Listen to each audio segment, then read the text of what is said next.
अगर आपके घर में प्रॉपर्टी का बंटवारा हुआ है और फैमिली मेंबर्स ने सेटलमेंट कर लिया है, क्या ऐसे डॉक्यूमेंट को रजिस्टर करवाना जरूरी है? जानते हैं आज की वीडियो में। तो पहले जानते हैं कि फैमिली सेटलमेंट होता क्या है। फैमिली सेटलमेंट एक म्यूचुअल एग्रीमेंट होता है फैमिली के मेंबर्स के बीच में, जिसमें कि वो अपनी प्रॉपर्टी का बंटवारा करते हैं बिना कोर्ट जाए।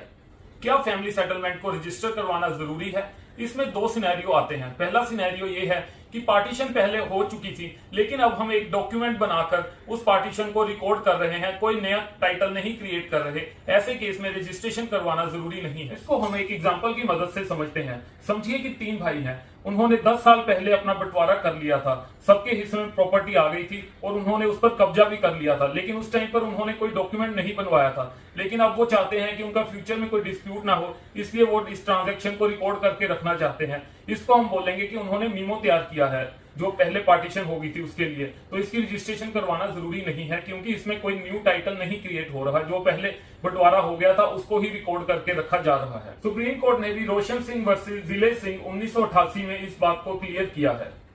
अब दूसरा सिनेरियो जानते हैं। दूसरा सिनेरियो ये होगा कि अब पार्टीशन के दौरान न्यू राइट्स क्रिएट हो रहे हैं, नए लोगों में ओनरशिप ट्रांसफर हो रही है। ऐसी पार्टीशन को रजिस्टर करवाना जरूरी है और इसमें स्टाम्प ड्यूटी भी लगेगी। याद रखिए, अगर आप सिर्फ एक रिकॉर्ड बना रहे हैं तो रजिस्ट्रेशन जरूरी नहीं है, लेकिन अगर आप कोई ओनरशिप राइट ट्रांसफर कर रहे हैं तो रजिस्ट्रेशन जरूरी है। कानून के साथ कॉम्प्रोमाइज मत कीजिए, रिटर्न और क्लियर सेटलमेंट बनवाइए और मेरी वीडियोस को शेयर जरूर करें।